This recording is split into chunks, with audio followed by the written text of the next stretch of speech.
Hey guys, Stable here. Today we got a new edition of Pick a Premium, Atago. Gunichi Makawa coming out of retirement. He's been previously spending a lot of time in our Navy's classroom teaching these up-and-comers how to play cruisers. But we got him back in the driver's seat. Normally I run the Azure Lane Atago Commander on my Japanese cruisers. A lot of you guys don't have that one though. So I figured I'd go back to my old school Makawa build. Now, I've actually updated this build. After I played this one, I figured I'd tinker with the build. We got a double concealment. I got Swirsky and Makawa on this one. Makes it about as stealthy as you're going to get. But we've tinkered with that build a little bit. I do have one more Japanese cruiser video saved for you guys that we might see in the near future. So if that's the case, we'll check out the updated build. Pick a premium. How does this work? Last edition was Turpitz. You guys went to the comments section on that video, voted for which premium ship you wanted highlighted. Atago won. Here we are. Same thing here. Go to the comments, pick any premium. I have to have it, otherwise it's not going to get reviewed. I got news for you. But I got pretty much everything, all the premiums over tier 2, I believe I have. I have a couple tier 2s, but I'm not going to tell you which ones, because I don't really want to spend my time covering those ships. But if you guys vote for a tier 2 and I happen to own it, we will, of course, cover that one. Anyway, any premium, put it in the comments. Only vote for one ship. I don't want this Caddyshack impression where you're saying, I want a hamburger, no cheeseburger. I want a milkshake. I want a hot dog. In that case, you'll get nothing and like it. Just vote, just vote for one ship.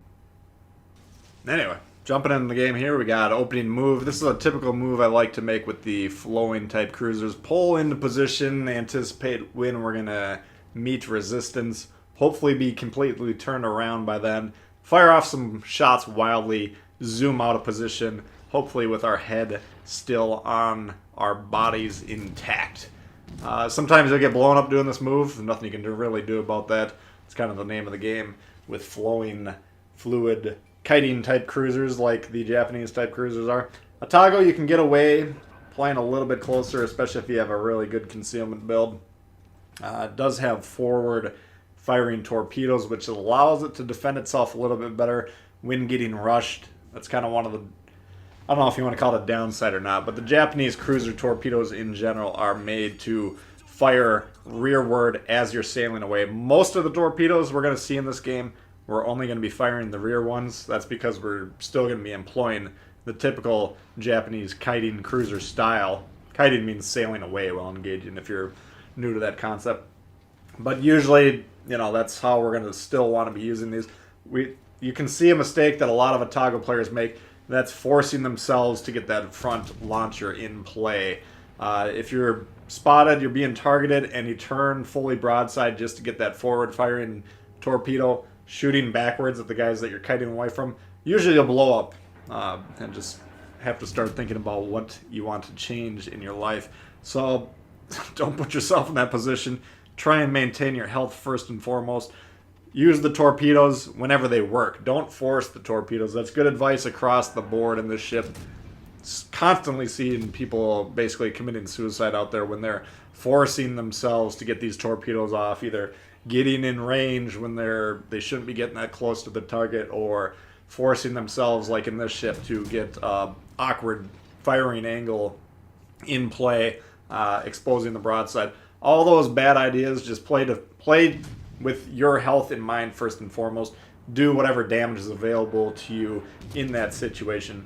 Odin's closing in here a little bit. We launched some torps. I kind of launched them, I don't know if you noticed where I launched him a second ago, but I thought he was going behind the island and then he would turn in, which is basically what he ended up doing here, but I think he was actually on course to go in front of that island. So now that I watch this back, probably would have missed that salvo, even if he continued on. But he turns in. We don't want him too close to us. This is a dangerous ship, especially the closer he gets. So we're maintaining, you can see on the diagram there, that's about as steep of an angle as we can get, getting all those guns on play. We got the ingenious indicator telling us whenever we're targeted. That does help. It's not just for new players. And once you get a modicum of game awareness, you don't graduate from that. I would recommend it for all players. And some of the best PC players that I've ever seen recommend the same thing for their version of the game, so don't get into this macho attitude that Ingenious is only for scrubs. Incorrect, in my opinion at least. Odin, though, we are pummeling him down. He is on fire, so we elect to begin shooting at the Bismarck. No use in shooting the Odin anymore. It would have been kind of last laugh for him if he got one more salvo off and did some massive damage there. So maybe, I couldn't tell if he got a salvo off right at the end or not there, but if that's the case, if he did shoot once more, maybe we cost our team some damage by not targeting him, but I figured he's already dead. Let's start targeting this Richie that's pushing, or the Bismarck that's pushing in here, because, of course, time is of the essence. We're tied in ships. They got a lead in caps, so we don't want to be fooling around too much. Map-wise, look at it.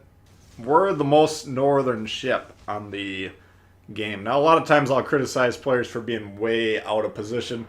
I don't, for a kiting cruiser like this, again, one that we're sailing away, we're attacking the enemy while sailing away from them. It's kind of a paradoxical play style. Nevertheless, that's what we're doing. As you can see here, it's extremely effective.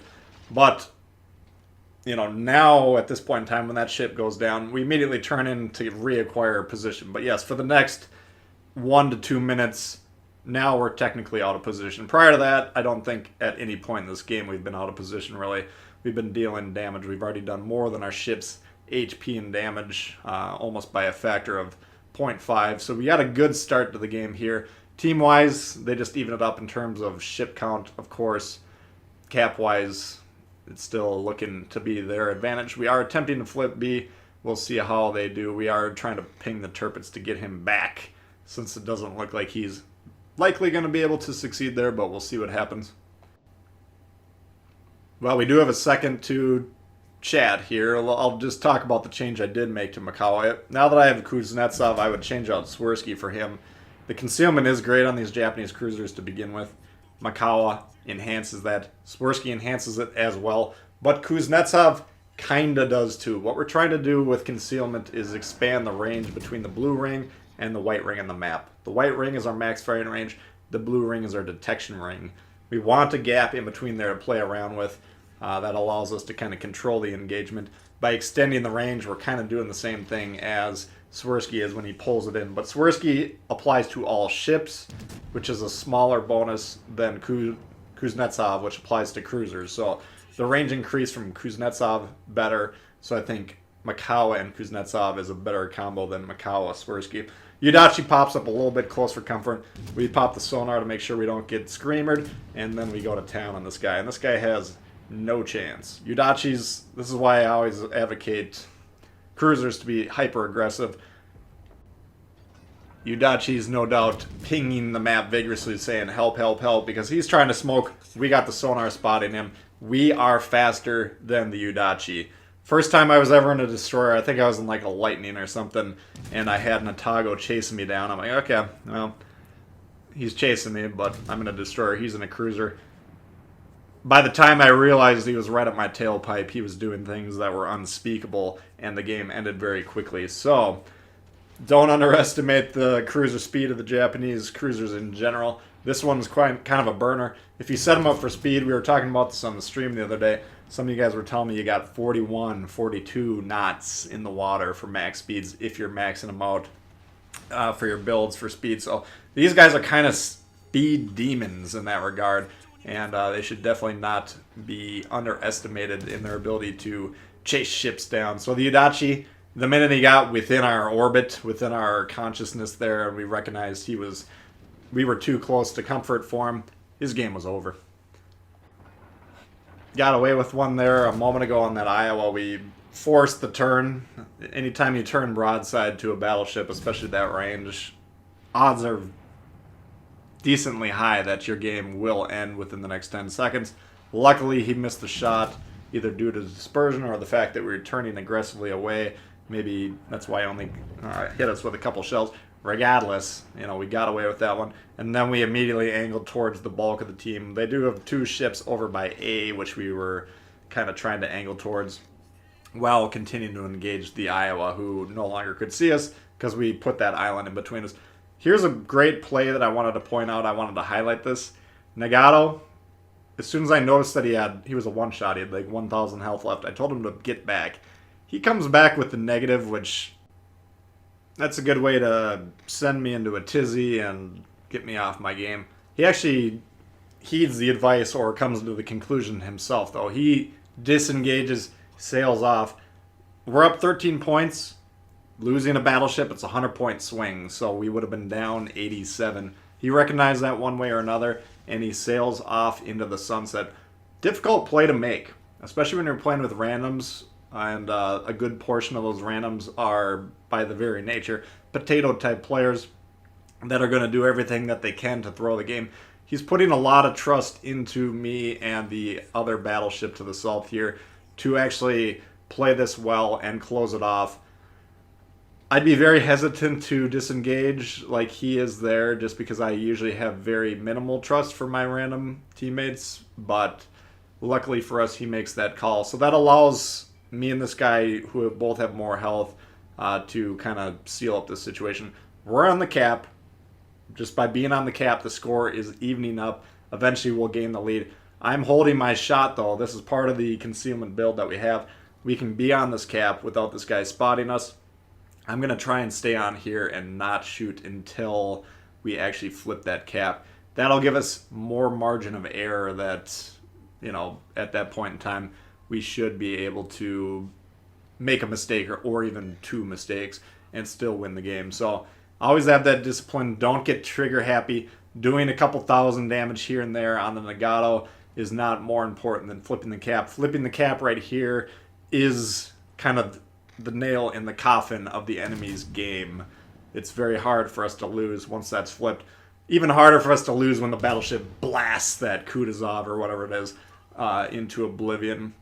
So that's really seals the deal.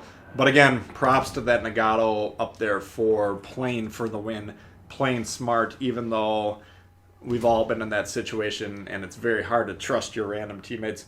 Luckily, it paid off in this game. Keys to the Atago, though, stay moving for the most part, and usually when you're shooting, you're sailing away from the targets that are shooting back at you.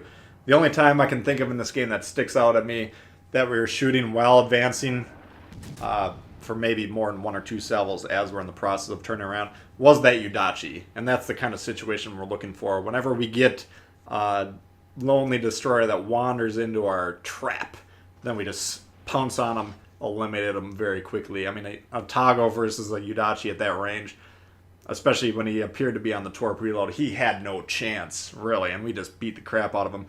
But usually, you know, we find these targets, we complete turns before we actually start shooting, before we become detected. That way we're already turned away, and then we can dodge, and we can continue to control kind of the pace of the engagement by moving away from them. As soon as we get out of the range, we immediately turn back towards them, get back into a situation where we're going to have another minute or two of sustained fire. Next time we turn away from them, rinse and repeat. So it's kind of it's one of my favorite classes of ships to play, these kiting fluid cruisers. Here you can see the Nagato completely out of fuel. I think he's had enough of this game and he's moved on. So he's just going to sit there. We're going to burn him to a crisp. Anyway, that's a look at the Atago for you guys. Hope you did enjoy it. We haven't covered this ship for a little while, even though we play it quite a bit on streams, but hopefully you enjoyed that one. If you did, please hit the thumbs up. New to the channel, consider subscribing. Lots of World of Warships coming all the time. Questions, comments, leave them below. Love to hear from you guys, and we'll see you all later. Peace.